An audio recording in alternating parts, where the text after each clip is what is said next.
Hello students, আমি আজি অষ্টম শ্ৰেণীৰ বিজ্ঞানৰ 4 নম্বৰ অধ্যায়টো আৰম্ভ কৰিবলৈ লৈছো। 4 নম্বৰ অধ্যায়ত তোমালোকৰ কি আছে? পদাৰ্থ, ধাতু আৰু অধাতু। অৰ্থাৎ ধাতু আৰু অধাতুৰ বিষয়ে তোমালোকৰ এই অধ্যায়টোত পঢ়িবলৈ পাবা। অৰ্থাৎ পদাৰ্থবিলাকক আমি কি কৰিব পাৰো?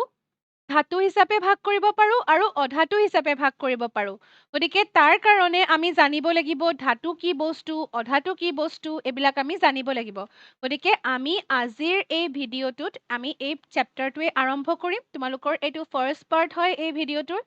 তোমালোকে ধাতুৰ বিষয়ে ইয়াত ধাৰণা পাবা। গতিকে তোমালোকে কি কৰিবা, যেতিয়া মই ভিডিঅ'টো এতিয়া ষ্টাৰ্ট আমাৰ হৈ গ'ল, গতিকে এইখিনি তোমালোকে ধুনীয়াকৈ কপি পেন উলিয়াই লোৱা, কিতাপ উলিয়াই লোৱা দৰকাৰ হ'লে, আৰু এই ভিডিঅ'টো চাই থাকোঁতেই তোমালোকে নোট ডাউন কৰি যোৱা। তোমালোকে লগে লগেই মই লিখা কথাবিলাক লিখি যাবা, তেতিয়া তোমালোকৰ বুজিবলৈ সুবিধা হ'ব আৰু সহজ হ'ব। গতিকে তোমালোকে এতিয়া ভিডিঅ'টো চাই যাবা আৰু লগে লগে লিখি যাবা। কাৰণ এবাৰ তোমালোকে যদি ভিডিঅ'টো চোৱা আৰু তাৰ পাছত আকৌ যদি তোমালোকে লিখিবৰ কাৰণে আকৌ তোমালোকে টাইম ৱেষ্ট হ'ব। গতিকে তোমালোকে একেবাৰতে যদি লিখা আৰু চোৱা কামটো কৰি যোৱা, তোমালোকে বুজিও পাবা, একেলগে তোমালোকৰ লিখা কামো হৈ যাব। গতিকে আহা আমি প্ৰথম চাওঁ আলোচ্য বিষয়, মানে আমি ইয়াত কি কি বিষয়বস্তু আলোচনা কৰিম। প্ৰথম হৈছে পাতনি। আমি যিকোনো এটা ভিডিঅ' আৰম্ভ কৰোঁতে আমি কওঁ পাতনিৰ বিষয়ে আমি চাবই লাগিব, এই চেপ্টাৰটোনো কি বুজাইছে এইখিনি কথা আমি গম পাম। তাৰ পাছত ধাতুৰ বিষয়ে আমি চাম নেক্সট টপিকত। তাৰ পাছত আমি চাম যে ধাতুৰ ভৌতিক ধৰ্মসমূহ, ধাতু কি আমি সেইটো গম পাম। তাৰ পাছত আমি চাম ধাতুৰ ভৌতিক ধৰ্মসমূহ। এইবিলাক তোমালোকে লিখি যাব পাৰা, এইখিনি লিখি যাবা। ধাতুৰ ভৌতিক ধৰ্ম। এতিয়া ভৌতিক ধৰ্ম, ধাতুৰ ধৰ্ম বুলি ক'লে আমি গম পাম যে ধাতুবোৰ কেনেকুৱা। ভৌতিক ধৰ্ম বুলি ক'লে কি বুজিবা? এতিয়া আমি কওঁ যে আমাৰ যিখিনি আমাৰ মানে কেৰেক্টাৰিষ্টিক্সখিনি, মানে ধৰ্মখিনি কেনেকুৱা। ভৌতিক বুলি কোৱাৰ লগে লগে তোমালোকে কি বুজিবা, যে যিবিলাক আমি চকুৰে দেখা পাওঁ, হাতেৰে চুব পাৰোঁ, অনুভৱ কৰিব পাৰোঁ, সেই তেনেকুৱাবিলাক হৈছে ধাতুৰ ভৌতিক ধৰ্ম। কিন্তু যিবিলাক আচলতে বিক্ৰিয়া হয় সেইবিলাক ৰাসায়নিক ধৰ্ম।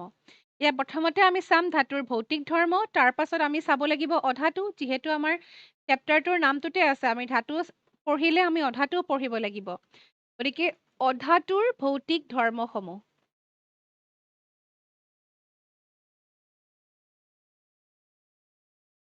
ধাতুৰ ভৌতিক ধৰ্ম চাম, তেনেকৈ আমি অধাতুৰো ভৌতিক ধৰ্ম চাম। তাৰ পাছত আমি চাম ধাতু আৰু অধাতুৰ ৰাসায়নিক ধৰ্মসমূহ। অকল আমি ভৌতিক ধৰ্ম চালেই নহ'ব, ধাতু আৰু অধাতুৰ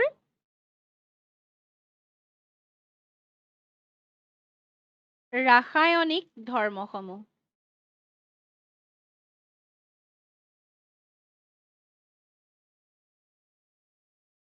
গতিকে ধাতু আৰু অধাতুৰ ৰাসায়নিক ধৰ্মসমূহ আমি চাব লাগিব। তাত কিন্তু আমি কেইবাটাও পইণ্ট আছে, সোমাই আছে। আমি কি কি বিক্ৰিয়া চাম? ৰাসায়নিক ধৰ্ম মানে আমি মেইনলি বিক্ৰিয়াখিনিয়ে চাম। গতিকে অক্সিজেনৰ লগত বিক্ৰিয়া, প্ৰথমতে আমি চাম অক্সিজেনৰ লগত ধাতুৰ বিক্ৰিয়া, অধাতুৰ বিক্ৰিয়া। তাৰ পাছত 2 নম্বৰ পইণ্টটো হৈছে যে পানীৰ লগত বিক্ৰিয়া। পানীৰ লগতো বিক্ৰিয়া কৰে, যেনেকৈ তোমালোকে লোহাবিলাক দেখিছা, যদি এনেই পৰি থাকে তেতিয়াহ'লে জলীয় বাষ্প আৰু পানীৰ লগত যেতিয়া বিক্ৰিয়া হয়, ইয়াৰ কি উৎপন্ন হয়? মামৰ উৎপন্ন হয়। গতিকে সেইটো এনেই হৈ নাযায়, আচলতে সেইটো এটা কি? বিক্ৰিয়া। তোমালোকে ইয়াতে সেইবিলাক পঢ়িবলৈ পাবা। গতিকে পানীৰ লগত বিক্ৰিয়া, এচিড বা অম্লৰ লগত বিক্ৰিয়া। এচিডক আমি কি বুলি কওঁ? অম্ল বুলি কওঁ। এচিড বা অম্লৰ সৈতে বা লগত বিক্ৰিয়া। যদি আমি এচিডৰ লগত বিক্ৰিয়াৰ কথা পঢ়োঁ, তোমালোকে কি পাইছিলা? এচিডৰ লগতে আমি ক্ষাৰৰ কথা পঢ়িব লাগিব। গতিকে ক্ষাৰৰ সৈতে বিক্ৰিয়া। এচিডৰ লগত যেনেকৈ বিক্ৰিয়া কৰে, তেনেকৈ ক্ষাৰৰ সৈতেও বিক্ৰিয়া কৰে। আৰু এই গোটেইকেইটা বিক্ৰিয়াৰ পাছত আৰু এটা বিক্ৰিয়া আমি চাব লাগিব, সেইটো হৈছে অপসাৰণ বিক্ৰিয়া। হয়তো তোমালোকে এইটো এতিয়া আইডিয়া কৰিব নোৱাৰিবা, কিন্তু আমি যেতিয়া পঢ়ি পঢ়ি গৈ থাকিম, তোমালোকে ভালদৰে বুজি বুজি গৈ থাকিবা এইবিলাক কি হয়নো আচলতে। আৰু এটা লাষ্ট পইণ্ট হৈছে আমি এই গোটেইখিনি পঢ়াৰ পাছত আমি কি চাব লাগিব আৰু এইটো পইণ্ট নোপাওঁতেই তোমালোকে আচলতে গমেই পাই যাবা যে ধাতু আৰু অধাতুবিলাক আমি ক'তনো ব্যৱহাৰ কৰোঁ ক'ত ব্যৱহাৰ কৰোঁ কেনেকৈ ব্যৱহাৰ কৰোঁ সেইবিলাক তোমালোকে গম পাই যাবা ধাতু আৰু অধাতুৰ ব্যৱহাৰ হ'ল গতিকে এইখিনি আমি চাম আৰু শেষৰ ফালে আমি গম পাব লাগিব যে ধাতু আৰু অধাতুৰ মাজত থকা পাৰ্থক্যবিলাকনো কি কি গতিকে তোমালোকে ভালকে এতিয়া ভিডিঅ'টো চাই যাবা আৰু যদি কিবা বুজি নোপোৱা থাকে লগে লগে মোক সুধি যাবা এতিয়া চোৱা পাতনি আমি ধাতু কোনবিলাক বুলি ক'লে বা অধাতু কোনবিলাক বুলি ক'লে তোমালোকক ইয়াত দুখন ছবি দেখুওৱা হৈছে মেটেল নন মেটেল লিখা হৈছে এটা হৈছে ধাতু আৰু এটা হৈছে অধাতু এতিয়া তোমালোকে এফালে বাওঁফালে দেখিছা তোমালোকৰ কি আছে এইখিনি ধাতু আৰু সোঁফালে যিখিনি দেখিছা সেইখিনি অধাতু তোমালোকে লিখি যাব পাৰা এইখিনি কোনবিলাক ধাতু কোনবিলাক অধাতু যেনেকৈ তোমালোকে দেখিছা আইৰণ লোহা লোহাবিলাক কি ধাতু তেনেকৈ তোমালোকে দেখিছা ৰূপ সেইবিলাকো ধাতু তাৰপাছত সোণ এইবিলাক ধাতু তেনেকৈ আমি কি দেখিছোঁ ইয়াতে ছালফাৰ তাৰপাছত কি ব্ৰমিন এইটো হৈছে কাৰ্বন আৰু এয়া কি অক্সিজেন গতিকে এইবিলাকক আমি কি বুলি ক'ব পাৰোঁ অধাতু বুলি ক'ব পাৰোঁ এতিয়া কিছুমানক আমি ধাতু বুলি কৈছোঁ আৰু কিছুমানক আমি অধাতু বুলি কৈছোঁ কিন্তু এইদৰে কোৱাৰ এটাতো নিৰ্দিষ্ট কাৰণ থাকিব গতিকে এই কাৰণটোনো কি এতিয়া ধাতুবিলাক কঠিন সেইটোৱে কাৰণ নেকি সেইটো কাৰণটোতো হ'ব নোৱাৰে কাৰণ আমি কি দেখিছোঁ ছালফাৰো কঠিন কাৰ্বনো কঠিন গতিকে এনেকুৱা ধৰণৰ কিছুমান কথা থাকিব পাৰে যে যিবিলাকৰ কাৰণে আমি তাক ধাতু বুলি কওঁ আৰু কিছুমান এনেকুৱা থাকিব যিবিলাকৰ কাৰণে আমি তাক অধাতু বুলি কওঁ গতিকে সেই ধৰ্মবিলাক আমি যেতিয়া আলোচনা কৰিম তেতিয়াহে আমি আচলতে গম পাম আমি এটা বস্তুক আমি ধাতু বুলি কিয় ক'লো এটা বস্তুক আমি অধাতু বুলিনো কিয় কওঁ আচলতে আমি এতিয়া কিছুমান আমাৰ কমন বস্তু আছে কিছুমান যেনেকৈ লোহা আইৰণ মানে লোহা তাৰপাছত তোমাৰ এলুমিনিয়াম এইবিলাক আমি গম পাই যাওঁ এইবিলাক আচলতে ধাতু বুলি আমি গম পাই যাওঁ কিন্তু কিছুমান তেনেকুৱা দেখিবলৈ একেধৰণৰো কিছুমান বস্তু আছে আজিকালি কাৰ্বনৰ চাইকেল বনাই দিয়ে কাৰ্বন ফাইবাৰ যিটো পোৱা যায় তাৰ চাইকেললৈকে প্ৰস্তুত কৰিব পৰা হৈছে গতিকে তাক দেখিলে এনেকুৱা লাগিব যেন ধাতুৰ বস্তু কিন্তু সি আচলতে ধাতু নহয় এতিয়া হীৰা যথেষ্ট টান কিন্তু কি ধাতু হয় জানো হীৰা ধাতু হয়নে গতিকে তোমালোকে এতিয়া দুটামান প্ৰশ্ন এইখিনিতে লিখি ল'বা প্ৰথম প্ৰশ্নটো হৈছে যে ধাতু তোমালোকে জুলীয়া ধাতু পাবা নেকি ইয়াত তোমালোকে দেখিছা ব্ৰমিনটো কি জুলীয়া গতিকে ইয়াত জুলীয়া বিকাৰত আছে মানে কি ভলিউমেট্ৰিক ফ্লাক্সটো দেখুওৱা হৈছে গতিকে ই জুলীয়া অৱস্থাত আছে তোমালোকে অধাতুৰ কোনটো জুলীয়া তোমালোকে গম পাই গৈছা অধাতুৰ জুলীয়া অধাতুবিধ হৈছে ব্ৰমিন গতিকে তোমালোকে এইটো ক'বা যে জুলীয়া ধাতু আছেনে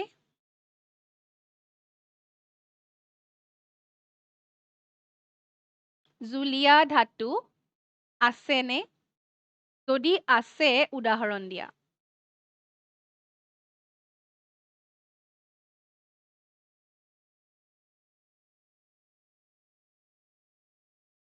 যদি আছে উদাহৰণ দিয়া এইটো এটা প্ৰশ্ন হ'ল গতিকে তোমালোকে এইটো কৰিবা এতিয়া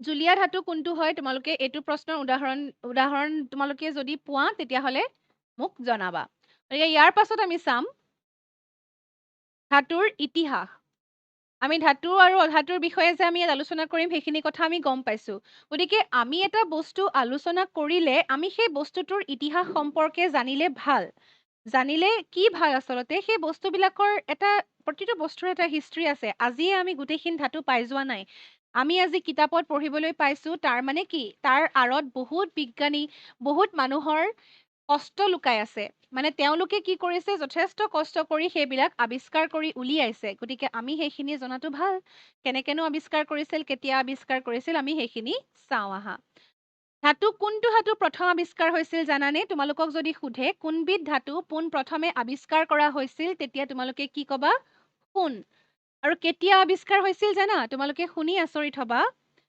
৬০০০ খ্ৰীষ্টপূৰ্ব মানে যীশু খ্ৰীষ্টৰ জন্মৰো ৬০০০ বছৰ আগতেই সোণৰ আৱিষ্কাৰ হৈছিল কিমান ডাঙৰ কথা চাবলৈ গ'লে ন আজিকালি সোণ কিমান বহুলভাৱে ব্যৱহৃত হয় সোণৰ যিবিলাক জুৱেলাৰী থাকে, জুৱেলাৰৰ বস্তু যিবিলাক থাকে, অলংকাৰ থাকে, সেই গোটেইবিলাকত সোণৰ ব্যৱহাৰ কৰা হয় বা বিভিন্ন কামত সোণৰ ব্যৱহাৰ কৰা হয়। গতিকে এইবিলাক যে ব্যৱহাৰ কৰিছে, এইবিলাক ক'ৰ পৰা ব্যৱহাৰ কৰিব পাৰিলে? কাৰণ ইয়াৰ আৱিষ্কাৰ কৰিব পৰা গৈছিল। সেইকাৰণেহে পাৰিছে। যদি তাৰ আৱিষ্কাৰ নহ'লেহেঁতেন আজিলৈকে, তেতিয়াহ'লেতো আমি ব্যৱহাৰো কৰিব নোৱাৰিলোঁ হয়। গতিকে তাৰ পাছত কি আৱিষ্কাৰ হৈছিল জানানে? কপাৰ। সোণৰ দৰেই একেই দেখাত, অলপমান তাৰ ৰংটো ডাঠ, আৰু ইয়াৰ আৱিষ্কাৰ কেতিয়া হৈছিল? 4200 খ্ৰীষ্টপূৰ্ব। তেনেকৈ ৰূপৰ আৱিষ্কাৰ হৈছিল কেতিয়া? 4000 খ্ৰীষ্টপূৰ্ব। গতিকে লাহে লাহে আৱিষ্কাৰ হৈ হৈ আহি আছে আৰু যিমান বস্তু আছিলে। তাৰ পাছত আহিলে সীহ বা লিড বুলি কোৱা হয়, লেড বুলি কোৱা হয়, লেড বা সীহ বুলিও কয় কেতিয়াবা। ইয়াৰ কেতিয়া আৱিষ্কাৰ হৈছিল জানানে? 3500 খ্ৰীষ্টপূৰ্ব। তাৰ পাছত আহিলে টিন। টিন কেতিয়া আৱিষ্কাৰ হৈছিল? টিন দন্ত্য ন লিখিবা। কেতিয়া আৱিষ্কাৰ হৈছিল? 1750 খ্ৰীষ্টপূৰ্ব। যথেষ্ট আগতেই আচলতে এইবিলাকৰ আৱিষ্কাৰ কৰিব পৰা গৈছিল। তাৰ পাছত আহিলে লোহা। লোহাৰ আৱিষ্কাৰ যিটো সময়ত হৈছিল, সেই সময়টোত যেতিয়া লোহাৰ আৱিষ্কাৰ কৰা হ'ল, তাৰ পাছৰ পৰা কিন্তু তোমালোকে জানা যে লোহা কিমান বহুলভাৱে ব্যৱহৃত হয়। ডেইলি লাইফৰ এটা অতি প্ৰয়োজনীয় বস্তু হৈছে আমাৰ লোহা।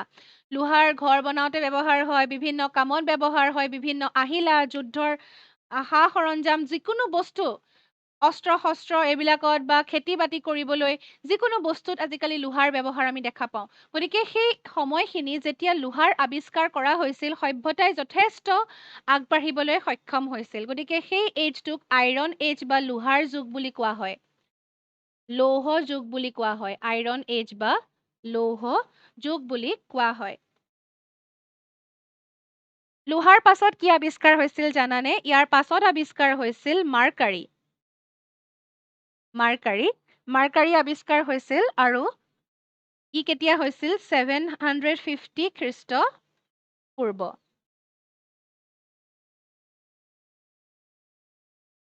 তাৰ পাছত আৱিষ্কাৰ হৈছিল প্লেটিনাম। সকলোবিলাকৰ আমি আচলতে ডেটবিলাক বা চনবিলাক দিবলৈ দিগদাৰ। তোমালোকে নামবোৰ এফালৰ পৰা লিখি যাবা, তেতিয়া গম পাবা যে এইটোৰ পাছত এইটো আৱিষ্কাৰ হৈছিল। প্লেটিনামৰ পাছত হৈছে এণ্টিমনি। তাৰ পাছত হৈছে, এইখিনি ইয়াৰ পাছত লিখিছোঁ দেই, গতিকে মই আঁচডাল টানি দিছোঁ। এণ্টিমনিৰ পাছত কি হয়? বিস্মাথ। তোমালোকে কি কৰিবা? এতিয়া মই লিখি গৈছোঁ এইবিলাক। তোমালোকে কি কৰিবা? এইবিলাক তোমালোকে পিৰিয়ডিক টেবুলখনত বিচাৰি চাবা। মই তোমালোকক এতিয়া এইবিলাক মই তোমালোকক লিখি দিছোঁ। তোমালোকে বিশেষকৈ ইংৰাজী নামবোৰ জানিলে ভাল। মেক্সিমামৰে নামবিলাক, সোণটো তোমালোকে জানা যে গ'ল্ড বুলি কোৱা হয়, কপাৰটো কপাৰে হয়, ৰূপটো চিলভাৰ। গতিকে এইবিলাকৰ নামবিলাক তোমালোকে যদি ইংলিছত জানা, তেতিয়া তোমালোকৰ কাৰণে বেছি সুবিধা হ'ব, কাৰণ তোমালোকে যিখন পৰ্যাবৃত্ত তালিকা পাবা, সেই তালিকাখন ইংৰাজীত থাকে। গতিকে ইংৰাজীত থকা তালিকাখন মুখস্থ কৰিবৰ কাৰণে তোমালোকে নামবিলাকো ইংৰাজীত জনাটো ভাল। কাৰণ আমি যেতিয়া চিম্বল লিখিম, চিম্বল মানে যিবিলাক সাংকেতিক চিহ্নৰে ইহঁতক বুজোৱা হয়, সেই চিহ্নবিলাকত তুমি অসমীয়া শব্দ ব্যৱহাৰ কৰিব নোৱাৰা। সেইবিলাক গোটেই পৃথিৱীতে ইণ্টাৰনেশ্যনেলি একচেপ্টেবল। সেইকাৰণে সেইবিলাকৰ নামবিলাক আমি ইংৰাজীত লিখিব লাগিব। মাত্ৰ 2টা আখৰেৰে বা কেতিয়াবা এটা আখৰেৰে আমি নামবোৰ লিখিব পাৰোঁ। গতিকে তোমালোকৰ বুজোতে একো অসুবিধা নহয়, মাত্ৰ তোমালোকে জানিব লাগিব যে সেইবিলাকৰ নামবিলাকনো ইংৰাজীত কি হয় বা ইহঁতৰ লেটিন নামবিলাকনো কি। গতিকে তোমালোকে কি কৰিবা? এই গোটেইবিলাক মই যিমান তোমালোকক এতিয়া ধাতু লিখি দিম, সেই ধাতুবিলাক তোমালোকে পৰ্যাবৃত্ত তালিকাখনত বিচাৰি চাবা। পৰ্যাবৃত্ত তালিকাত যদি তোমালোকে বিচাৰি চোৱা, তেতিয়াহ'লে তোমালোকে এই ধাতুবিলাক ক'ত ক'ত আছে গম পাই যাবা। তাৰ পাছত জিংকক আমি কি বুলি কওঁ? দস্তা বুলি কওঁ, জিংক বা দস্তা। দেখিছা তোমালোকে, টিঙৰ ওপৰত প্ৰলেপ দিবলৈ আমি জিংক ব্যৱহাৰ কৰা হয়। তাৰ পাছত আৰ্ছেনিক তোমালোকে শুনিয়ে থাকা। পানীত অতি বেছিকৈ পানীত যদি আৰ্ছেনিক থাকে, তেতিয়াহ'লে পানীখিনি বিশুদ্ধ পানীখিনি নষ্ট হৈ যায়, অশুদ্ধ হৈ যায়। গতিকে প্ৰদূষিত পানীত আৰ্ছেনিকৰ পৰিমাণ বেছিকৈ পোৱা যায়। আমাৰ বিশেষকৈ গোলাঘাটৰ পানীখিনিত যথেষ্ট পৰিমাণে আৰ্ছেনিক পোৱা বুলি সন্দেহ কৰা হৈছে। গতিকে তেনেকুৱা ধৰণৰ আৰ্ছেনিক এটা তোমাৰ ধাতু হয় আচলতে। তাৰ পাছত আহিলে কিছুমান আছে কি? কবাল্ট তোমালোকক মই এতিয়া যেতিয়া এই পঢ়ি থাকোঁতে এতিয়া আমি এই গোটেইবিলাক ধাতু গোটেইখিনি নহ'লেও আমি মেক্সিমাম যিবিলাক সচৰাচৰ ব্যৱহাৰ হৈ থাকে ধাতুবিলাক সেইবিলাকৰ তোমালোকক মই ধুনীয়াকৈ ছবিবিলাক দেখাই দিম তোমালোকে এটা আইডিয়া কৰিব পাৰিবা কবাল্ট তাৰ পাছত আহিলে নিকেল এইবিলাকৰ ইংৰাজীটো নামবিলাক একেই কবাল্টক কবাল্ট বুলিয়ে কোৱা হয় নিকেলক নিকেল বুলি কোৱা হয় তাৰ পাছত আহিলে মেংগানিজ তাৰ পাছত টাংষ্টেন টাংষ্টেনৰো তোমালোকে ব্যৱহাৰ পাবা তোমালোকৰ এতিয়া এই ক্লাছ 8ত তোমালোকৰ কি আছে ইলেক্ট্ৰিচিটিৰ লগত ৰিলেটেড বিদ্যুতৰ লগত ৰিলেটেড কিছুমান চেপ্টাৰ আছে তাত তোমালোকে টাংষ্টেনৰ কথা পাবা তেতিয়া তোমালোকে গম পাবা এইটো মেটেল আমি ইয়াত ব্যৱহাৰ কৰিছোঁ গতিকে তোমালোকে সেইবিলাক তেতিয়া পাবা তাৰ পাছত আহিলে ইউৰেনিয়াম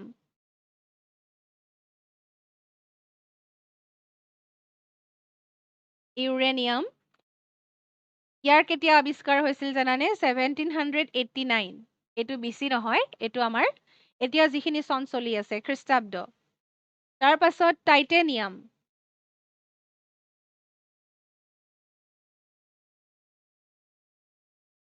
1791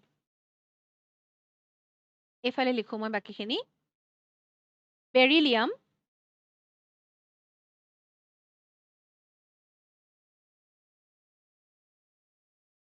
কেতিয়া আৱিষ্কাৰ হৈছিল জানানে 1797 এনেকৈ প্ৰত্যেক বছৰে আচলতে এটা এটাকৈ বেলেগ বেলেগ ধাতু আৱিষ্কাৰ হৈ আছিলে আৰু আমি এতিয়া যে পাইছো ইমানখিনি এইবিলাক ইমান বছৰ ধৰি বহুত বিজ্ঞানীয়ে সাধনাৰ বলত আৱিষ্কাৰ কৰা ধাতুবিলাকহে আচলতে আমি পঢ়িবলৈ পাইছো বা দেখিবলৈ পাইছো 1797তে হৈছিল তাৰ পাছত কিছুমান আছে পটেছিয়াম আৰু সোডিয়াম ইহঁতক একেলগে আৱিষ্কাৰ হৈছিল একেটা চনতে আৰু ইহঁতৰ তোমালোকে ধৰ্মবিলাকো লাহে লাহে যেতিয়া চাবা তোমালোকে গম পাবা পটেছিয়াম সোডিয়াম এইবিলাকৰ ধৰ্মবিলাক প্ৰায় একে পটেছিয়াম আৰু সোডিয়াম কেতিয়া হৈছিল 1807 তাৰ পাছত বোৰন বেৰিয়াম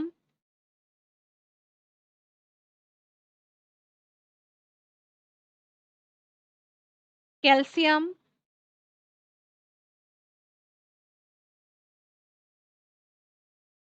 তোমালোকে হয়তো এই নামবিলাক শুনিছা কেলছিয়াম শুনিছা বিশেষকৈ তোমালোকে মেগনেছিয়াম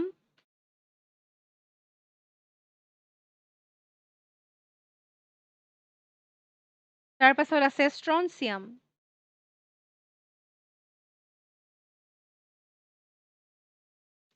এইবিলাক কেতিয়া আৱিষ্কাৰ হৈছিল জানানে 1808 1800 চনত আৱিষ্কাৰ হৈছিল তাৰ পাছত লিথিয়াম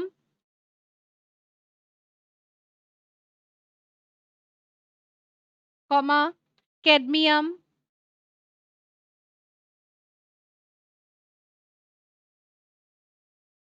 তাৰ পাছত সেলেনিয়াম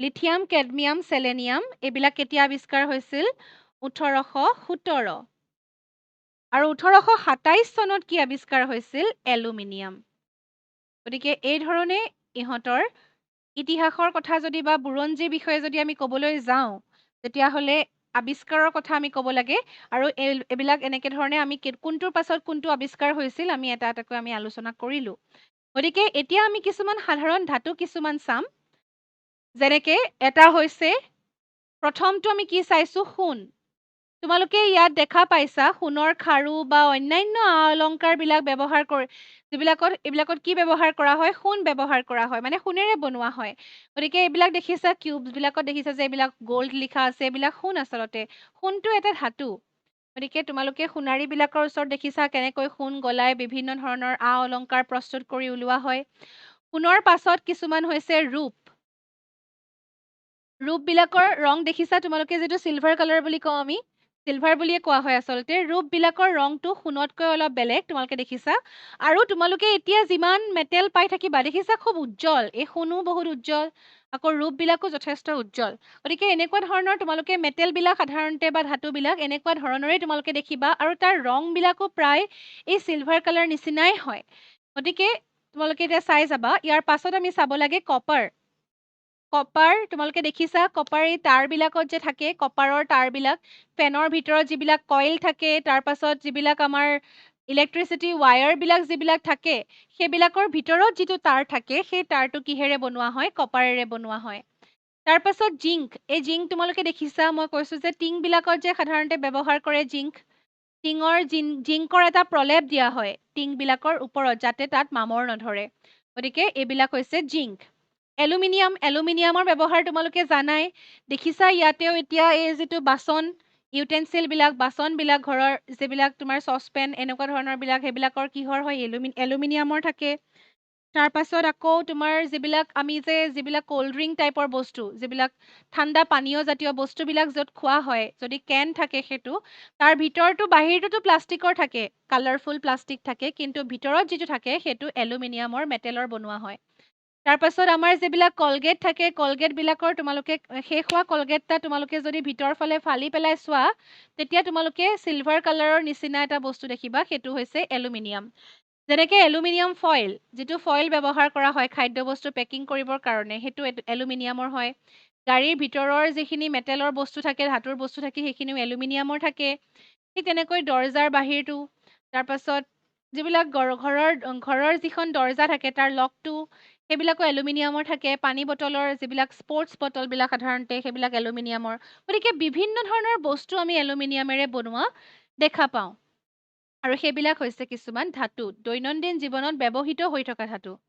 তাৰোপৰি লোহা, এই তোমালোকে এইখন দলংখন দেখিছা, এই দলংখন লোহাৰে বনোৱা। তেনেকৈ এইবিলাক নাট বল্টু যিবিলাক থাকে, সেইবিলাকো কিহেৰে বনোৱা হয়? স্ক্ৰু, এইবিলাক লোহাৰে বনোৱা হয়। তেনেকৈ বিচনা, তাৰ পাছত লোহাৰ ৰডবিলাক, এই গোটেইবিলাক বস্তু লোহাৰে বনাব পাৰি। তাৰ পাছত ছডিয়ামটো তোমালোকে দেখিছা, ইয়াত তেনেকে তোমালোকে দেখিছা, এইটো ধাতু অৱস্থাত থাকিলেই এনেকুৱা হয়। আৰু এইটো যে দেখাইছে, এইখিনি আচলতে নিমখ। এইখিনি কেনেকে থাকে? ছডিয়াম ক্লৰাইড হিচাপে থাকে। মই তোমালোকক এটা কাম কৰোঁ, ইহঁতৰ যিটো তোমাৰ এইখিনিত যিখিনি আমি লিখিছো, তাৰ মই কি দেখাইছো, ইহঁতৰ যিটো চিম্বল, সাংকেতিক চিহ্ন, গ'ল্ডৰ কাৰণে হৈছে AU। তোমালোকৰ পৰ্যাবৃত্ত তালিকাত বিচাৰিবলৈ সহজ হ'ব। AU মানে অৰামৰ পৰা আহিছে, অৰাম, লেটিন নামৰ পৰা আহিছে। এইটো হৈছে AG, মানে চিলভাৰৰ SI নিলিখো আমি। চিলভাৰ নিলিখি আমি কি লিখো? AG আহিছে আৰ্জেণ্টামৰ পৰা। এইবিলাক লেটিন নামৰ কিছুমান সাংকেতিক চিহ্ন ব্যৱহাৰ কৰিছে আচলতে। তাৰ পাছত কপাৰটো আমি ক'ৰ পৰা লিখো জানানে? CU লিখো যে, কপাৰ CUPPER, কিন্তু আমি লিখিছো CU। কেনেকে লিখিলো? কিউপ্ৰামৰ পৰা আহিছে আচলতে ই। কিউপ্ৰাম নামৰ যিটো শব্দ আছে, তাৰ পৰা আহিছে কপাৰ। CU আহিছে। আৰু এইটো যে কৈছো যে আৰ্জেণ্টাম, তোমালোকে নিজেও অলপ বিচাৰিবলৈ চেষ্টা কৰিবা কোনবিলাক লেটিন নামৰ পৰা আহিছে। আৰু এইটো হৈছে অৰাম। এইবিলাক তোমালোকক নৱম শ্ৰেণীত বিশেষকৈ দৰকাৰ হ'ব। এতিয়াৰ পৰা অলপ অলপ শিকি গ'লে ভাল। জিংকৰ ফৰ্মুলাটো হৈছে ZN। তাৰ পাছত এলুমিনিয়ামৰ কাৰণে AL। তাৰপিছত লোহাৰ কাৰণে FE, এইটো আহিছে ফেৰামৰ পৰা, ফেৰাম। তাৰ পাছত ছডিয়াম আহিছে Na,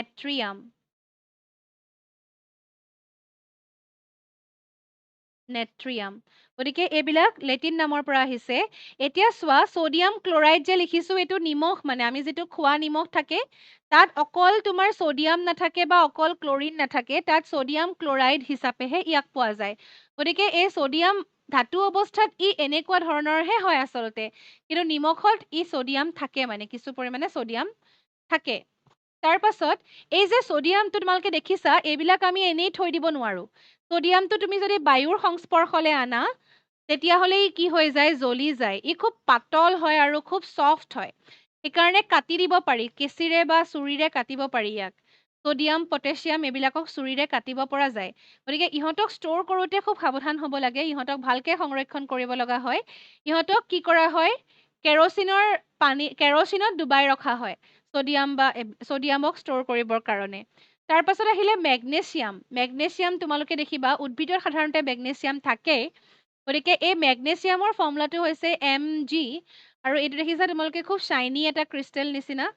গতিকে আৰু মেগনেছিয়াম সাধাৰণতে বিভিন্ন শাক-পাচলি ফল-মূলতো পোৱা যায়, ধনিয়া, তাৰ পাছত বুট, চকলেট, কল, তাৰ পাছত বন্ধাকবি এইবিলাকত তোমালোকে দেখিছা আমি কি পোৱা যায় মেগনেছিয়াম পোৱা যায়। মেগনেছিয়াম এনেকে ধৰণে যিটো মেগনেছিয়াম তোমালোকে দেখিছা সেইটো মেগনেছিয়াম নাপায়, তেনেকুৱা ধৰণে নাপায়, কিন্তু কিছু পৰিমাণে একদম কম পৰিমাণে আচলতে মেগনেছিয়াম ইয়াতে পোৱা যায়। তাৰ পাছত আহিলে সাধাৰণ ধাতু কিছুমান, সেইবিলাক হৈছে পটেছিয়াম, তাক আমি কেনেকে লিখো কে, তোমালোকে দেখিছা কে লিখা আছে।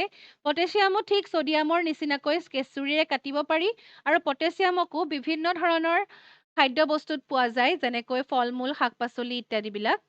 তাৰ পাছত আহিলে কেলছিয়াম। কেলছিয়ামৰ ফৰ্মুলা হৈছে Ca। এতিয়া পটেছিয়ামটো ক'ৰ পৰা পোৱা যায়? কে যে লিখিছো, পি নহৈ পেলাই কিয় কে লিখিলো? ই আহে কেলিয়ামৰ পৰা। কেলিয়ামৰ পৰা আহিছে কে। তাৰ পাছত কেলছিয়াম লিখিলো। কেলছিয়াম ইয়াত চোৱা, কেলছিয়ামটো কেলছিয়াম একে নামৰ পৰা আহিছে। এইবিলাক দেখিছা তোমালোকে কেলছিয়াম ধাতু অৱস্থাত। আৰু খাদ্য বস্তুত বিশেষকৈ গাখীৰৰ যিবিলাক বস্তু, গাখীৰ, চীজ, পনীৰ, বাটাৰ, ৰসগোল্লা বা তেনেকুৱা ড্ৰাই ফ্ৰুটছ এইবিলাকত কি থাকে? কেলছিয়াম বেছিকে পোৱা যায়। কবাল্টটোৰ ফৰ্মুলাটো হৈছে CO। কবাল্ট আমি দেখিছা তোমালোকে কবাল্টৰ খুব ধুনীয়া এখন আমি ছবি দেখিছো, মানে কবাল্টৰ ৰংটো কেনেকুৱা ব্লু কালাৰ। নীলা ৰঙৰ তুমি কবাল্ট যিটো ষ্ট্ৰাকচাৰ পাবা তুমি নীলা ৰঙৰ পাবা। তাৰ পাছত নিকেলৰ ফৰ্মুলা হৈছে Ni। ইয়াৰো মাজে মাজে অকণ ব্লু দেখা পোৱা যায়, কিন্তু ইহঁতৰ সাধাৰণতে চিলভাৰ কালাৰৰে হয় ইহঁতি। তাৰ পাছত ধাতু কি? এতিয়া আমি এইখিনি কিছুমান সাধাৰণ ধাতুৰ বিষয়ে গম পালো, কিন্তু মেইনলি তোমালোকে জানিব লাগিব ধাতু বুলি সুধিলে তোমালোকেতো এতিয়া নামবোৰ কৈ দিব নোৱাৰা, সেইবিলাক হৈছে ধাতুৰ উদাহৰণ বা ধাতুবোৰ দেখিবলৈ কেনেকুৱা তোমালোকে এটা আইডিয়া পালা। কিন্তু তোমালোকে এতিয়ালৈকে ধাতুৰ বিষয়ে যিটো সংজ্ঞা, ধাতুৰ সংজ্ঞাটোনো কি আচলতে, সেইটো আমি জানিব লাগিব। গতিকে ধাতুৰ সংজ্ঞাটো আমি চাই লওঁ আহা।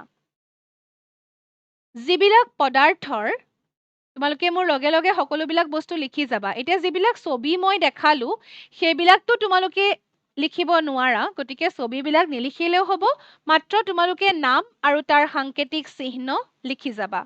আৰু তোমালোকে কি কৰিবা, যিখন তোমালোকৰ পৰ্যাবৃত্ত তালিকা আছে তাত তোমালোকে কোনটো ধাতু ক'ত আছে বিচাৰি উলিয়াবা। তোমালোকে গোল গোল কৰি যাবা। যিবিলাক পদাৰ্থৰ ইলেক্ট্ৰন এৰি দি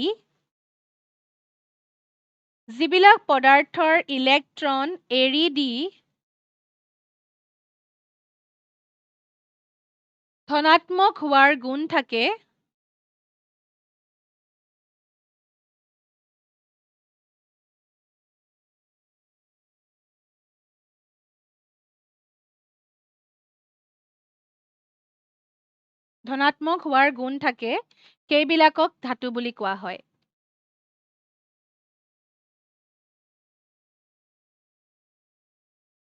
সেইবিলাকক তোমালোকে প্ৰথমতে লিখি লোৱা, মই বুজাম। সেইবিলাকক কি বুলি কোৱা হয়? ধাতু বুলি কোৱা হয়।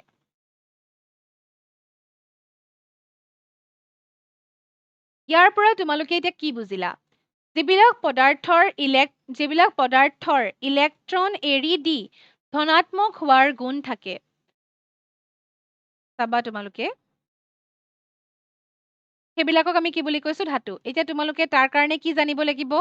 ইলেক্ট্ৰননো কি হয়, আকৌ ইলেক্ট্ৰন এৰি দিয়া মানে কি, আকৌ ই ধনাত্মক হৈ গ'ল সেইটো মানেনো কি, আমি সেই বস্তুবোৰ জানিব লাগিব। যিবিলাক পদাৰ্থৰ ইলেক্ট্ৰন এৰি দি ধনাত্মক হোৱাৰ গুণ থাকে সেইবিলাকক আমি কি বুলি কৈছো? ধাতু বুলি কৈছো। উদাহৰণ স্বৰূপে কি কি হ'ব এতিয়া চাবা। প্ৰথমতে আমি উদাহৰণ কেইটাতো আমি পালোৱে আচলতে উদাহৰণখিনি, গতিকে তথাপি তোমালোকে এবাৰ উদাহৰণ, কাৰণ যেতিয়া আমাক এটা সংজ্ঞা লিখিবলৈ দিয়া হয় তাত উদাহৰণ দিব পাৰিলে ভাল। গতিকে তোমালোকে ইয়াত যিবিলাক পালা তোমালোকে লিখি দিবা, ছডিয়াম, পটেছিয়াম, কেলছিয়াম যি লিখা, ছডিয়াম, কপাৰ, পটাছিয়াম, মই ইত্যাদি বুলি লিখি থৈছো, তোমালোকে নিজৰ ইচ্ছামতে যিবিলাক লিখিব পাৰা লিখিবা ধাতুৰ উদাহৰণ। এতিয়া আমি কিন্তু ইয়াত চাম যে এই ইলেক্ট্ৰন এৰি দিয়া মানেনো কি, ইলেক্ট্ৰন মানে কি, আমি গোটেই বস্তুখিনি চাম দেই এতিয়া। তোমালোকে এই ডেফিনেশ্যনটো তাৰ পাছত মই আকৌ এবাৰ বুজাই দিম, তোমালোকে তেতিয়া গম পাই যাবা। এতিয়া চোৱা আমি যেতিয়া এটা পৰমাণু বা অণু বুলি কওঁ এটা পৰমাণু বুলি ক'লে বা এটা মৌল বুলি ক'লে তাত কি থাকে ইলেক্ট্ৰন প্ৰটন আৰু নিউট্ৰন থাকে এতিয়া এটা অণুত কি থাকে অণু নহয় আচলতে পৰমাণু পৰমাণুত কি থাকিব পৰমাণু আটাইতকৈ ক্ষুদ্ৰ অৱস্থাটো এটা ক্ষুদ্ৰ অৱস্থা গতিকে ইয়াত কি থাকে এটা নিউক্লিয়াছ থাকে আৰু তাত কিছুমান খোল থাকিব বাহিৰত নিউক্লিয়াছৰ বাহিৰত কিছুমান খোল থাকে তে নিউক্লিয়াছত কি থাকে নিউক্লিয়াছটো হৈছে কেন্দ্ৰ ইয়াত থাকে প্ৰটন আৰু কি থাকে নিউট্ৰন প্ৰটন আৰু নিউট্ৰন লগ লাগি কি হৈছে নিউক্লিয়াছ প্ৰটন আৰু নিউট্ৰন লগ লাগি হৈছে নিউক্লিয়াছ এতিয়া প্ৰটন আৰু নিউক্লিয়াছ আৰু ইলেক্ট্ৰন লগ লাগি আকৌ কি হৈছে পৰমাণু এই নিউক্লিয়াছ আৰু ইলেক্ট্ৰন লগ লাগি হৈছে পৰমাণু আৰু নিউক্লিয়াছৰ ভিতৰত প্ৰটন আৰু নিউট্ৰন সোমাই থাকে এতিয়া তোমালোকে চাবা প্ৰটনৰ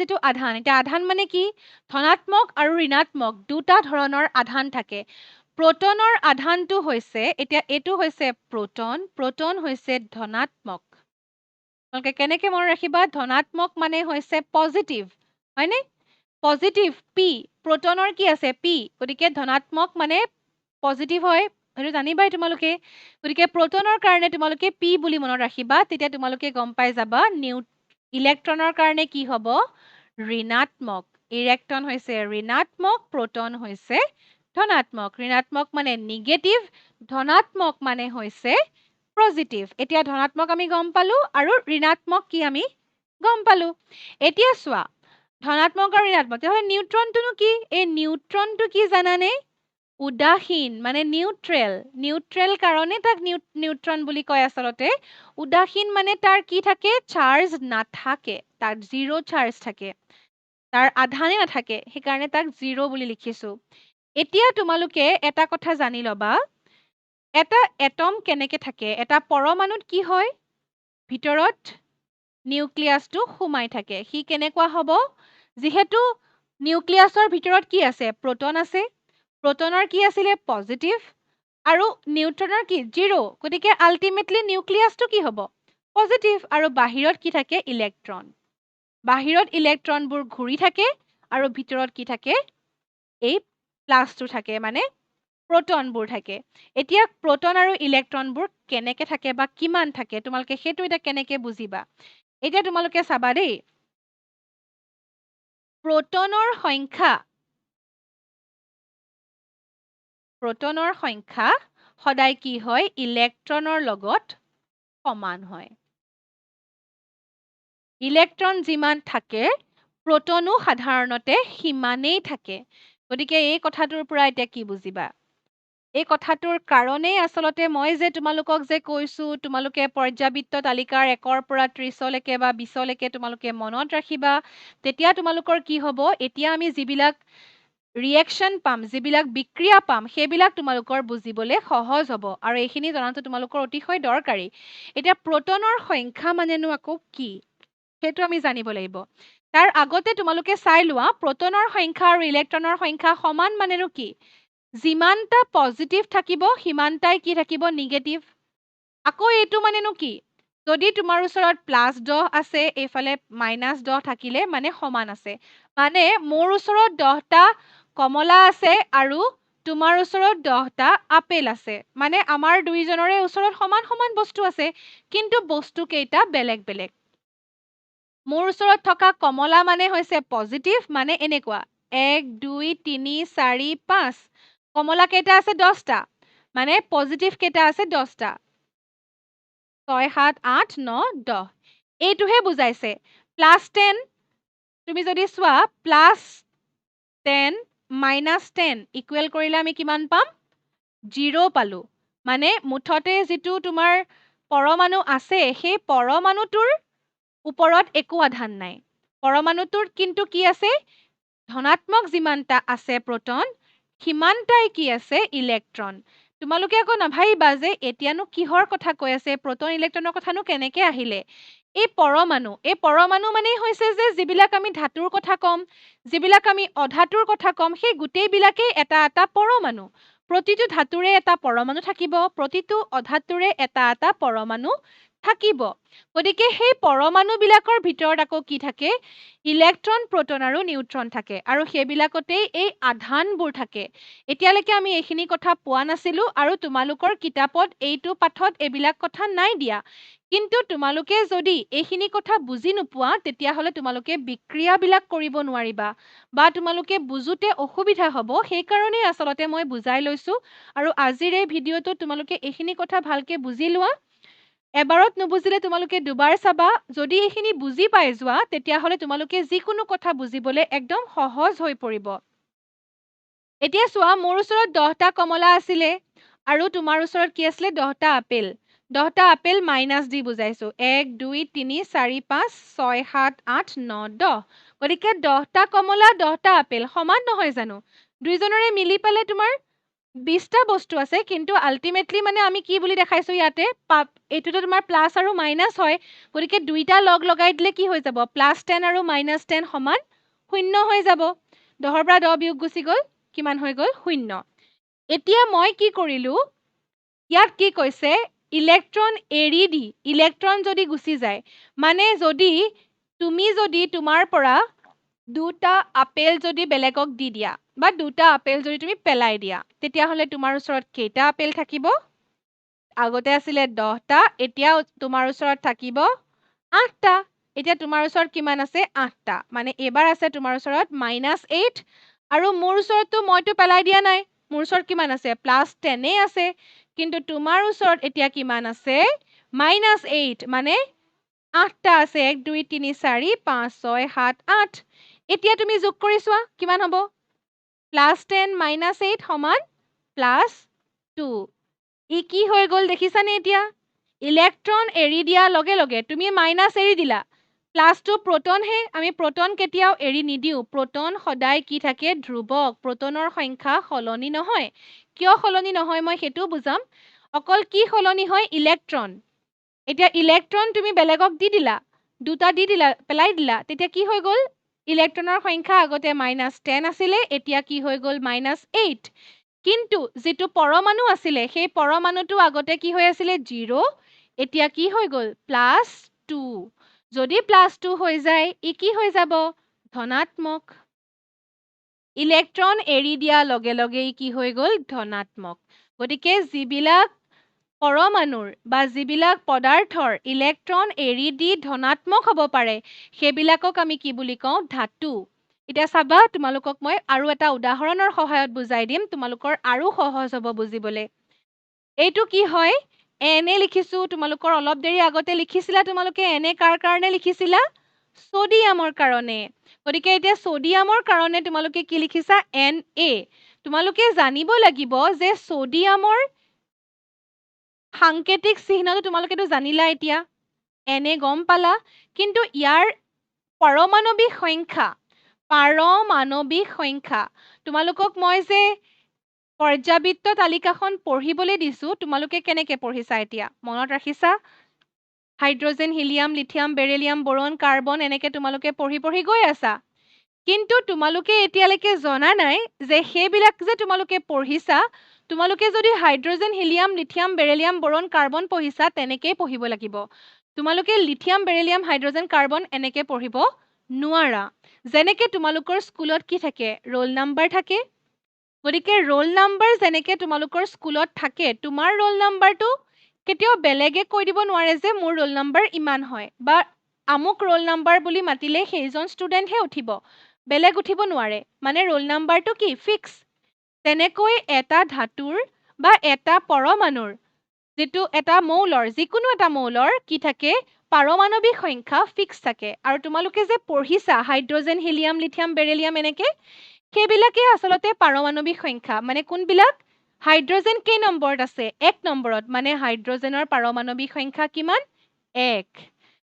হিলিয়াম কেই নম্বৰ, 2 নম্বৰ, তাৰ মানে 2 তোমালোকে এতিয়া আকৌ মুখস্থ কৰিবলৈ একো অসুবিধা নাই তোমালোকে যদি মাতি যোৱা তোমালোকে গম পাই যাবা যে কোনটো পাৰমাণৱিক সংখ্যা কেই নম্বৰত আছে তোমালোকে যদি চাই যোৱা লগে লগে তোমালোকে গম পাই যাবা কাৰ পাৰমাণৱিক সংখ্যা কিমান হয় তোমালোকে তেনেকে পঢ়ি পঢ়ি সোডিয়ামৰ পাৰমাণৱিক সংখ্যা কিমান কোৱাচোন সোডিয়ামৰ পাৰমাণৱিক সংখ্যা হৈছে 11 বা 11 এতিয়া যে সোডিয়ামৰ পাৰমাণৱিক সংখ্যা আমি 11 বুলি পালো ইয়াৰনো এতিয়া ধাতু কি বা ধাতু কেনেকে আমি সোডিয়ামটো যে ধাতু হয় আমি কেনেকে প্ৰমাণ কৰিম এতিয়া চাবা দেই সোডিয়ামৰ পাৰমাণৱিক সংখ্যা 11 এতিয়া তোমালোকে এটা বস্তু একদম মন দি চোৱা এটা পৰমাণুত প্ৰথমতেটো আমি গম পালো যে এটা নিউক্লিয়াছ থাকে ধৰি ললো এইটোৱে নিউক্লিয়াছ মাজত মই সৰুকে দেখাইছো এবাৰ নিউক্লিয়াছটো তাৰ পাছত এটা কোষ থাকে এনেকে কিছুমান খোলা থাকে এনেকে থাকে এতিয়া যেটো প্ৰথম খোলা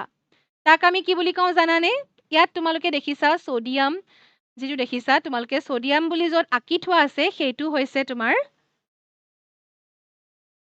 হৈছে নিউক্লিয়াছ এইটো হৈছে কে সেল এইটো হৈছে এল আৰু এইটো এম এই খোলা বিলাকৰ কে এল এম এনেকে নাম দিয়া হয় এইটো হৈছে কে এইটো এল এইটো এম কেলে দিছো চাবা এতিয়া নামবোৰ এই নাম বিলাক দিয়া হয় কাৰণ আমি ইলেক্ট্ৰন প্ৰটনবোৰ সজাব লাগে প্ৰটনটো ক'ত থাকে নিউক্লিয়াছত এই পাৰমাণৱিক সংখ্যা মানে হৈছে প্ৰটনৰ সংখ্যা পাৰমাণৱিক সংখ্যা যেতিয়া তুমি গম পাবা তেতিয়া তোমালোকে গম পাবা যে তাত থকা প্ৰটনৰ পৰিমাণ কিমান মানে তাত প্লাস কিমান আছে তোমালোকে গম পাই গলা পজিটিভ কিমান গম পাই গলা প্ৰটনৰ সংখ্যা গম পোৱা মানে প্লাস কিমান আছে গম পালা গতিকে ইয়াতে সোডিয়ামৰ প্ৰটনৰ সংখ্যা কিমান 11 গতিকে প্লাস কিমান হ'ব প্লাস 11 প্লাস 11 টো আমাৰ আৰু এটা চেঞ্জ নহয় দেই এটো মনত ৰাখিবা এতিয়া প্ৰটনৰ সংখ্যা পাই গলা পাৰমাণৱিক সংখ্যা মানে প্ৰটনৰ সংখ্যা হেতু গম পালা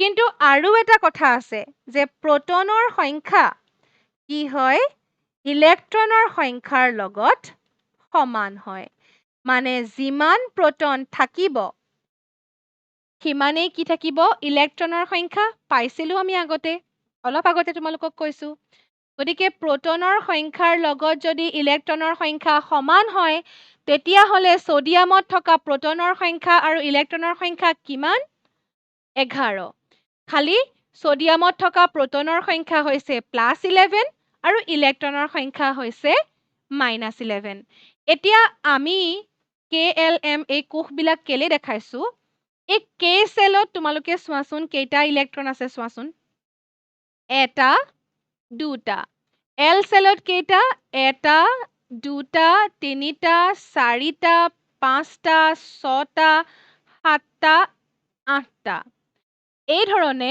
আসলতে সেল বিলাকত কেনেকে থাকিব পাৰে জানানে ম্যাক্সিমাম এটা প্ৰথম সেলটোত থাকিব দুটা তাৰ পাছত 8টা তাৰ পাছত 18টা তাৰ পাছত 32টা এনেকে বাঢ়ি বাঢ়ি গৈ থাকে আমি তেনেকে সজাব লাগিব ইলেক্ট্ৰন বিলাক এতিয়া প্ৰটনৰ কাৰণে একো অসুবিধা নাই প্ৰটনটো 11টা ইয়াতে থুপকাই থাকে 11টা এটা দুটা তিনটা চাৰিটা পাঁচটা ছটা সাতটা আঠটা নটা 10টা 11টা এইকেইটা হৈছে ধৰি ললো প্ৰটন কিন্তু ইলেক্ট্ৰনবোৰ কেনেকে থাকিব প্ৰথমতে কে সেলটোত থাকিব কিমান দুটা আমি কেনেকে লিখিম ইলেক্ট্ৰনীয় বিন্যাস বুলি কোৱা হয় সোডিয়ামৰ ইলেক্ট্ৰনীয় বিন্যাস তোমালোকক মই যিখন তালিকা মুখস্থ কৰিবলৈ দিছো তাতো তোমালোকৰ ইলেক্ট্ৰনীয় বিন্যাস লিখা আছে কিন্তু তোমালোকে জানিব লাগিব যে ইলেক্ট্ৰনীয় বিন্যাসবোৰ আমি কেনেকেনো উলিয়াও পাৰমাণৱিক সংখ্যাৰ পৰা আমি গম পালো প্ৰটনৰ সংখ্যা 11 প্ৰটনৰ সংখ্যাৰ পৰা আমি গম পালো ইলেক্ট্ৰনৰ সংখ্যা আৰু ইলেক্ট্ৰনীয় বিন্যাস মানে হৈছে ইলেক্ট্ৰনবোৰ কেনেকে আছে ইলেক্ট্ৰনবোৰ কিমান আছে 11টা খালি কেনেকে থাকিব 2.8.2 আৰু 8 যোগ কৰিলে কিমান হয় 10 বাকি থাকিল কিমান 1 গতিকে 2.2.8.1 আমি তেনেকেই পাইছো সোডিয়ামটো চোৱাচোন প্ৰথমতে দুটা তাৰ পাছত 8টা আৰু একেবাৰে বাহিৰৰ এম সেলত কেইটা এটা গতিকে এইদৰে তোমালোকে ইলেক্ট্ৰনীয় বিন্যাসটো সজালা মানে টোটাল কেইটা -10 এটুকে আমি সজাইছো -11 সৰি -11 আমি কেনেকে সজালো দুটা প্ৰথমতে ভিতৰত তাৰ পাছত 8টা তাৰ পাছত এটা এতিয়া আমি এনেকে কিয় সজাইছো আমি ইয়াৰ পৰা কি কৰিম জানানে? এটা ধাতু বা এটা যিকোনো মৌল কি হ'ব বিচাৰে জানা? এই ইলেক্ট্ৰন সিহঁতে আদান প্ৰদান কৰিব পাৰে। প্ৰোটন কৰিব নোৱাৰে, কিন্তু ইলেক্ট্ৰন পাৰে। ইলেক্ট্ৰন আদান প্ৰদাননো কিয় কৰে? যদি বাহিৰৰ যিটো কোষ আছে, বাহিৰৰ যিটো সেল আছে বা খোলা আছে, সেইটোত কি থাকিলে ভাল? 8 থাকিলে ভাল। এই যে 8টো দেখিছা, এই 8 থাকিলে ভাল। মানে এনেকুৱা হৈ ভাল পায় সি 2.8 2.8.8 এনেকুৱা হ'বলৈ পালে পৰমাণুবিলাকে ভাল পায়। গতিকে এনেকুৱা যদি ভাল পায় তেতিয়াহ'লে সি তেতিয়া কি হৈ যায়? ষ্টেবল হৈ যায়, মানে খুব বেছি মানে ভাল হয় তাৰ কাৰণে। গতিকে সি এতিয়া কি কৰিব? 2.8 হ'বলৈ বিচাৰিব। যেতিয়া ছডিয়ামৰ 2.8.1 আছে, সি 2.8 হ'লে কিমান কি কৰিব লাগিব? এটা ইলেক্ট্ৰন এৰি দিব লাগিব। এইবিলাকতো ইলেক্ট্ৰন 2.8.1 1 এটা বেছি হৈ আছে, গতিকে সি এটা ইলেক্ট্ৰন এৰি দিব। আৰু নহ'লে কি কৰিব পাৰে? 2.8.8 হ'ব পাৰে। এটা 2.8 হ'বলৈ হ'লে কি কৰিব লাগিব? এটা ইলেক্ট্ৰন এৰিব লাগিব। যদি 2.8.8 হ'বলৈ হয়, তেতিয়াহ'লে সি কি কৰিব লাগিব? কেইটা ল'ব লাগিব? এটা আছে, 8 হ'বলৈ হ'লে কিমান ল'ব লাগিব? 8ৰ পৰা 1 বিয়োগ কৰি দিয়া, কিমান পাবা? 7। মুঠতে 7টা আকৌ এক্সট্ৰাকে ল'ব লাগিব। গতিকে তোমালোকে ভাবি চোৱা, এটা এৰিবলৈ তাৰ ভাল হ'ব নে 7টা ল'বলৈ ভাল হ'ব? ডেফিনেটলি সি এটা এৰিব। 7টা কিয় ল'ব? এটা এৰি দিব, হয়নে? গতিকে সি এটা যদি এৰি দিয়ে, তেতিয়াহ'লে তাৰ কি হৈ যাব? 2.8 হৈ যাব। এতিয়া চাবা, প্ৰথমতে তাৰ কেইটা আছিলে? +11 -11 কিমান হ'ল? 0। তাৰ ওপৰত একো আধান নাছিলে। কিন্তু +11টোতো সলনি নহয়। সি এটা এৰি দিব। -11 আছিলে, এটা এৰি দিব মানে কি? এটা ইলেক্ট্ৰন কমি যাব। এটা ইলেক্ট্ৰন কমিলে কিমান আছে এতিয়া মাইনাছ? -10। কমা মানে তোমাৰ এইটো নহয় যে -11 -1 কৰি পেলাই তুমি -12 পাবা। ইয়াত কি হৈছে? তোমাৰ ওচৰত আছিলে 1 2 3 4 5 6 7 8 9 10 11টা। এই 11টাৰ পৰা তুমি এটা যদি আঁতৰাই দিয়া, এই 10টা থাকি যাব যে, সেইটোৰ কথাহে কোৱা হৈছে। এই 10টা মাইনাছ থাকি গ'ল। গতিকে মুঠতে চাৰ্জটো কিমান হ'ব ইয়াৰ? +1। গতিকে ছডিয়ামৰ ওপৰত তুমি চাৰ্জটো এতিয়া কি পালা? ছডিয়ামে কি কৰিলে? এটা ইলেক্ট্ৰন সি এৰি দিলে। এৰি দি সি কি হৈ গ'ল? প্লাছ চাৰ্জ হৈ গ'ল। ছডিয়াম ধনাত্মকভাৱে আহিত হ'ল। গতিকে আমি ডেফিনেশ্যনটোত কি পাইছিলোঁ চোৱাচোন? যিবিলাক পদাৰ্থৰ ইলেক্ট্ৰন এৰি দি ধনাত্মক হোৱাৰ গুণ থাকে। এতিয়া চোৱা, ছডিয়ামে কি কৰিলে? ইলেক্ট্ৰন এটা এৰি দিলে আৰু ছডিয়ামটো কি হৈ গ'ল? ধনাত্মক হৈ গ'ল। গতিকে ই ধাতু হ'বনে?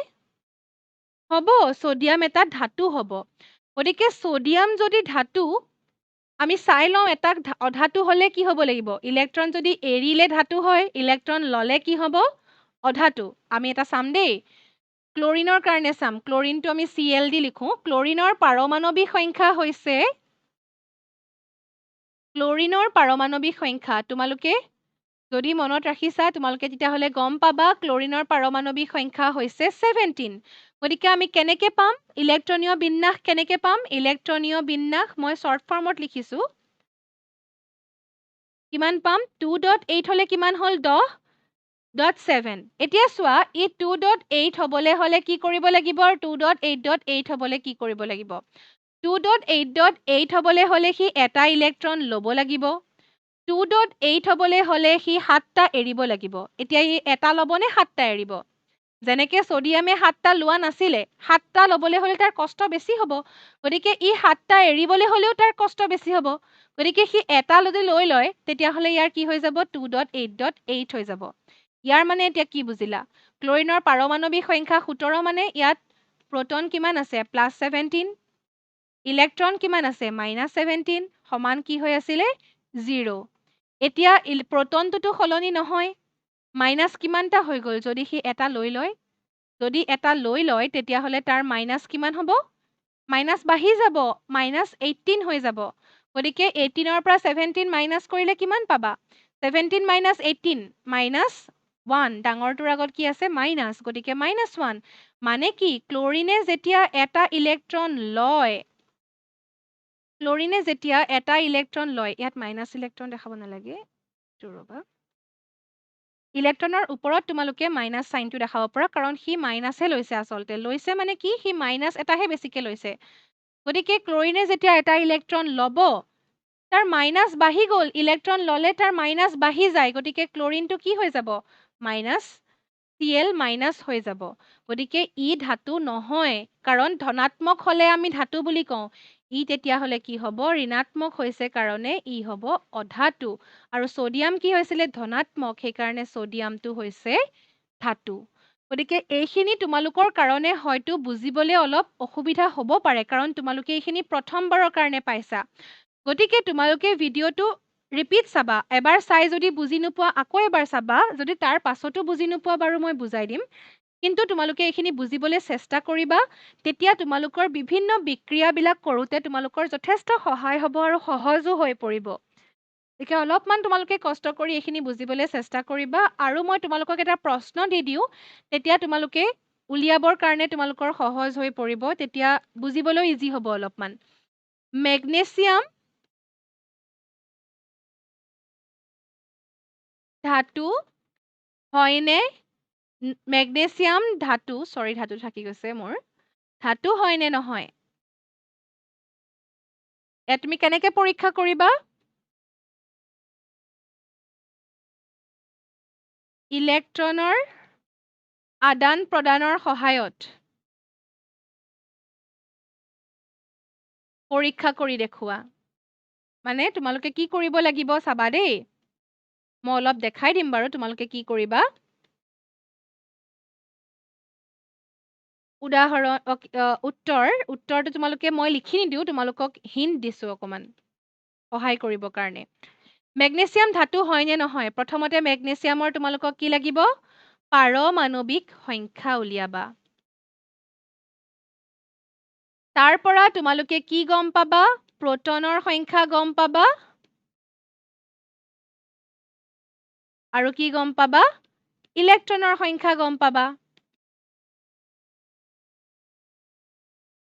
প্ৰটনৰ সংখ্যা ইলেক্ট্ৰনৰ সংখ্যা গম পোৱাৰ পাছত তোমালোকে কি কৰিবা ইলেক্ট্ৰনীয় বিন্যাস উলিয়াবা ইলেক্ট্ৰনীয় বিন্যাস উলিয়াবা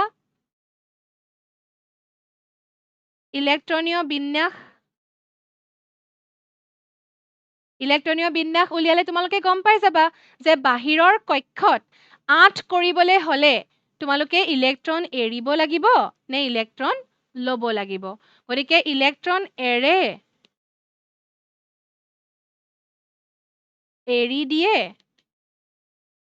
নে লয় তোমালোকে সেইটো চাবা যদি ইলেক্ট্ৰন এৰি দিয়ে তেতিয়াহলে কি হ'ব ই ধনাত্মক হ'ব যদি ইলেক্ট্ৰন এৰি দিয়ে সি ধনাত্মক হ'ব এৰি দিলে হ'ব ধনাত্মক আৰু ললে কি হ'ব ঋণাত্মক যদি ধনাত্মক হয় তেতিয়াহলে কি হ'ব ধাতু হ'ব এইটো তোমালোকে নিজে চাবা কি হয় আচলতে মই তোমালোকক উত্তৰ কৰিবলৈ ফৰমেটটো দেখাই দিছো যে তোমালোকে এইটো ফৰমেটত যাব লাগিব প্ৰথমতে কি চাবা পাৰমাণৱিক সংখ্যা তাৰ পাছত প্ৰটন গম পাই যাবা ইলেক্ট্ৰন গম পাই যাবা তাৰ পাছত তোমালোকে কি কৰিবা ইলেক্ট্ৰনীয় বিন্যাসটো উলিয়াই ল'বা তাৰ পাছত চাবা যে ষ্টেবল হ'বৰ কাৰণে সেই ইলেক্ট্ৰন এৰিব লাগিব নে ইলেক্ট্ৰন ল'ব লাগিব যদি এৰি দিয়ে তেতিয়াহলে ই ধনাত্মক হ'ব আৰু ধাতু হ'ব যদি লয় তেতিয়াহলে ঋণাত্মক হ'ব আৰু ধাতু হ'ব গতিকে এইদৰে মেগনেছিয়াম ধাতু নে অধাতু তোমালোকে পৰীক্ষা কৰি মোক দেখুৱাবা আৰু যদি এই ভিডিঅ'টোৰ পৰা তোমালোকৰ কিবা নুবুজা আছে তোমালোকে জনাবা